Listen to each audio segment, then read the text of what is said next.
Le Seigneur soit avec vous. Et avec votre esprit. Évangile de Jésus-Christ selon saint Jean. En ce temps-là, Jésus déclara: mes brebis écoutent ma voix, moi je les connais et elles me suivent.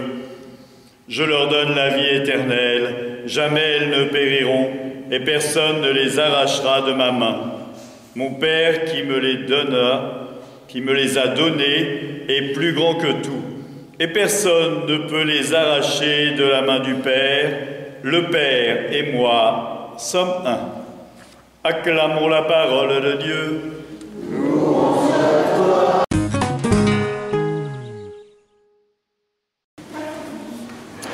Les lectures du 4e dimanche du temps de Pâques, qui s'appelle aussi le dimanche du bon berger, nous invite à voir le Christ comme le bon berger, le vrai berger, celui qui guide son troupeau, celui qui accompagne et qui permet d'entrer dans une relation avec Dieu le Père.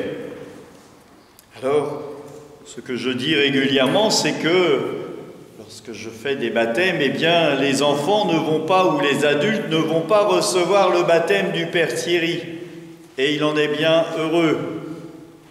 Mais ils vont recevoir le baptême de Dieu, le baptême au nom du Père, du Fils et du Saint-Esprit, parce que le bon berger, c'est bien le Christ, même si j'ai fonction d'essayer de guider qu'un à qu'un la communauté qui m'est confiée comme curé, et il m'est aussi demandé d'être à la suite du Christ, d'essayer de mettre mes pas dans les pas du Christ. C'est ce que nous fait voir la lettre des apôtres, du livre des Actes des apôtres. D'ailleurs, je pense que ce livre aurait mérité de s'appeler, non pas le livre des Actes des apôtres, mais le livre des Actes de l'Esprit Saint. Parce que c'est vraiment l'Esprit Saint qui guide le peuple. C'est vraiment l'Esprit Saint qui a guidé Étienne, Pierre, Paul, Barnabé et tous les autres. C'est l'Esprit Saint qui nous met en marche, nous, encore aujourd'hui. Et le livre des Actes de l'Esprit Saint, il est encore à écrire aujourd'hui. Comment est-ce que nous vivons de l'Esprit Saint? Comment est-ce que, dans ma vie, l'Esprit Saint a vraiment une place?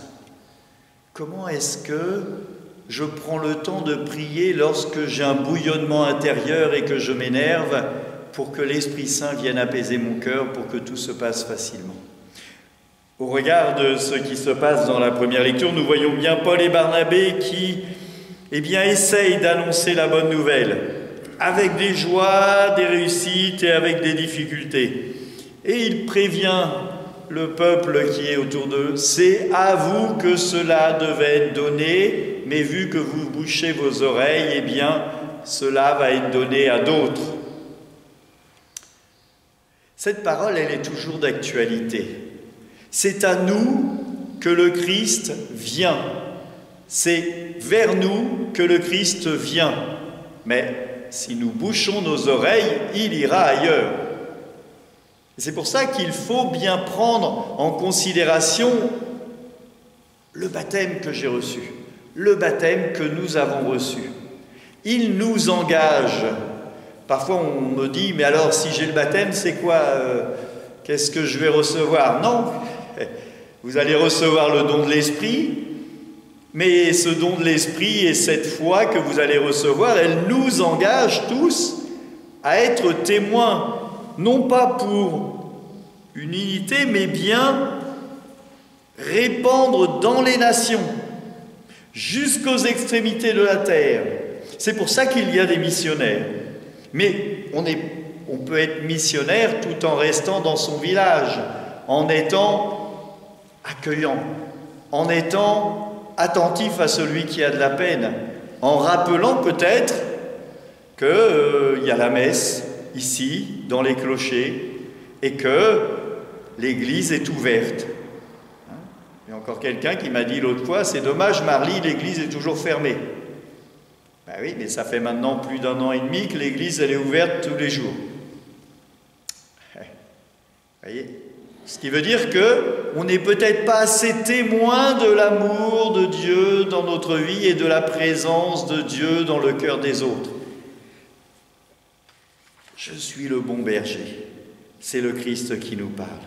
Et il dit, il nous le rappelle, le Père et moi sommes un. Ce qui veut dire que nous croyons en ce Dieu qui est trinitaire, Dieu le Père, Dieu le Fils et Dieu le Saint-Esprit. Dieu le Fils nous conduit vers le Père. L'Apocalypse de Jean, pour finir sur ce passage-là, nous fait voir, non pas quelque chose de catastrophique. Souvent, quand on parle de l'Apocalypse, on pense à ce film Apocalypse Now, des choses comme ça, c'est la fin du monde, l'Apocalypse. Ce sera la fin du monde. Mais ce n'est pas pour tout de suite. Celui qui vous dit « Venez chez moi vous faire baptiser parce que l'Apocalypse arrive », c'est un menteur. Le Christ a dit « Personne ne sait ni le jour ni l'heure » et celui qui vous le dit, il n'est pas bien, il est un menteur. En tout cas, quand on lit cela, eh bien, on voit la grâce qui se passe. Une multitude qui sort, habillée de blanc, lavée dans le sang de l'agneau. Bien sûr, c'est le baptême. Le baptême, il est par ce que nous venons de vivre à Pâques, la mort et la résurrection du Christ. Du côté du Christ sorti du sang et de l'eau, et c'est de ce sang et de cette eau que naît l'Église et les sacrements. Le baptême, la communion, l'Eucharistie, le sacrement de réconciliation, tous les sacrements sortent du côté du Christ, de l'eau et du sang. Si le Christ n'était que mort, il n'y aurait pas de sacrement. Si le Christ n'était que mort, il n'y aurait pas d'Église. Il faut que le Christ meure et ressuscite, afin que, dans sa double nature, vrai homme et vrai Dieu, il nous emmène dans sa résurrection, nous aussi, et il nous ouvre les portes de l'amour infini. Lui, le vrai berger, le bon berger. Est-ce que je mets mes pas dans les pas du Seigneur ? J'écoutais il y a peu de temps une émission sur KTO qui lisait ce beau livre qui s'appelle « L'imitation du Christ ». C'est un beau livre que je vous conseille. L'imitation du Christ. Comment je peux dans ma vie imiter le Christ ? Alors, soyons des bons bergers, nous aussi, à notre niveau. Soyons des bons bergers comme père de famille, comme mère de famille, comme grand-mère, comme enfant qui accompagne son petit frère ou sa grande sœur.